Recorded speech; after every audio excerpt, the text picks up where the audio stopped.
Assalamualaikum warahmatullahi wabarakatuh. Halo semuanya, bagaimana kabarnya? Semoga sehat selalu ya. Guys, ada breaking news nih. MK baru saja mengeluarkan putusan nomor 116 tahun 2023 terkait ambang batas parlemen. Kira-kira apa ya isi putusannya? Sebelum kita bahas lebih lanjut, kita bahas dulu apa itu parliamentary threshold. Check it out. Apa itu parliamentary threshold? Parliamentary threshold atau ambang batas parlemen merupakan syarat minimal perolehan suara yang harus diperoleh oleh partai politik. Adapun jika partai politik tidak dapat memenuhi ambang batas parlemen yang ditentukan, maka dapat dipastikan partai politik tersebut tidak dapat masuk ke dalam jajaran pemerintahan yang terpilih pada pemilu tersebut. Selanjutnya, mari kita kulik bagaimana dinamika ambang batas parlemen di Indonesia.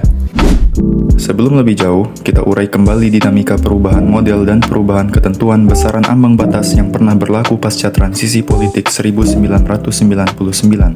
Sebelum dikenal istilah ambang batas parlemen atau parliamentary threshold, berlaku model ambang batas pemilihan atau electoral threshold sebagai syarat minimal perolehan suara bagi partai politik untuk dapat menjadi peserta pemilu pada pemilu berikutnya.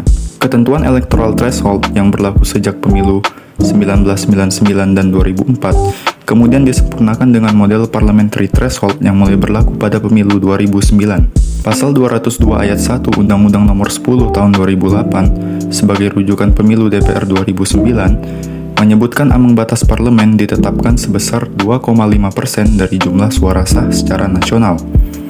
Sementara pada pemilu 2014, berdasarkan pasal 208 Undang-Undang Nomor 8 Tahun 2012, persentase ambang batas parlemen dinaikkan menjadi sebesar 3,5%.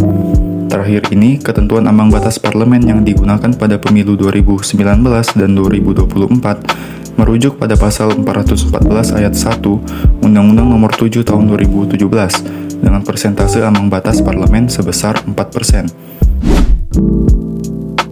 Putusan MK secara garis besar kami nyatakan dalam 2 poin. Poin pertama adalah keberlakuan ambang batas parlemen atau parliamentary threshold sebesar 4% yang diatur 4% tetap berlaku untuk pemilu DPR tahun 2024. Artinya adalah Mahkamah Konstitusi memutuskan bahwa ambang batas parlemen 4% tetap berlaku untuk pemilu DPR 2024. Hal ini untuk menjaga stabilitas sistem politik dan ketahanan nasional. Yang kedua adalah menyatakan ambang batas parlemen tersebut konstitusional bersyarat untuk diberlakukan pada pemilu DPR 2029 dan berikutnya. Artinya adalah Mahkamah Konstitusi mewajibkan Dewan Perwakilan Rakyat dan pemerintah untuk meninjau kembali ambang batas parlemen paling lambat 2 tahun sebelum pemilu DPR 2029. Nah, peninjauan ini harus mempertimbangkan berbagai faktor seperti perkembangan demokrasi, jumlah partai politik, dan representasi perempuan di parlemen. Berdasarkan analisis kami terkait keberadaan ambang batas parlemen, kami tidak setuju terkait kehadiran ambang batas parlemen. Adapun tinjauan terkait ketidaksetujuan kami adalah 1. Perspektif filosofis. Dinilai dari perspektif filosofisnya, ambang batas parlemen ini membatasi partisipasi politik di Indonesia. Ambang batas yang tinggi dapat membatasi partisipasi politik, terutama bagi partai politik kecil dan baru yang belum memiliki basis massa yang kuat.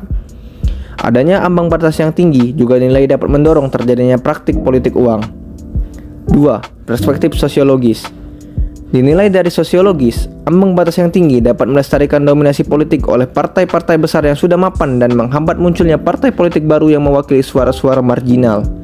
Selain itu, ambang batas yang tinggi dapat melemahkan representasi rakyat dengan mengurangi keragaman ideologi dan platform di parlemen. Dan yang ketiga, perspektif yuridis.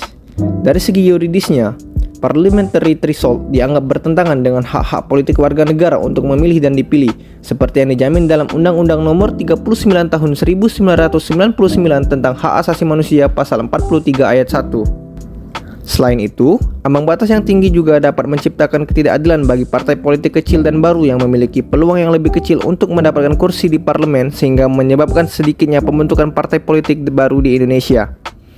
Hal ini tentu saja bertentangan dengan Undang-Undang Nomor 39 Tahun 1999 Pasal 24 Ayat 2. Tak hanya itu, ambang batas yang tinggi juga melanggar prinsip proporsionalitas dalam sistem perwakilan, di mana setiap suara yang diberikan oleh rakyat harus memiliki nilai yang sama. Jadi, itulah alasan kami kenapa kami tidak menyetujui adanya ambang batas di parlemen. Penilaian ambang batas parlemen adalah suatu pilihan yang kompleks dengan konsekuensi yang perlu dipertimbangkan. Dalam ambang batas parlemen, keputusan besar ini juga harus mempertimbangkan kondisi politik dan sosial di suatu negara. Dalam suatu fragmentasi politik, meningkatkan jumlah partai politik di parlemen sehingga berpotensi menghambat pembentukan koalisi atau pengambilan keputusan di parlemen. Lantas, hal apa nih juga yang berpengaruh besar terhadap stabilitas politik di Indonesia? Implikasinya terletak pada lemahnya kondisi politik dan terjadinya pergantian pemerintah yang sering.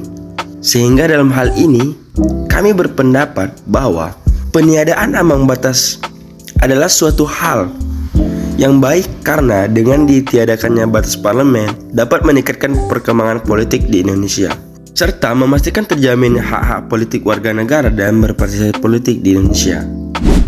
Sangat menarik bukan untuk membahas ambang batas parlemen? Kira-kira gimana ya pendapat kalian terkait ambang batas parlemen? Tulis di kolom komentar ya. Jangan lupa like dan subscribe. Bye-bye. Wassalamualaikum warahmatullahi wabarakatuh.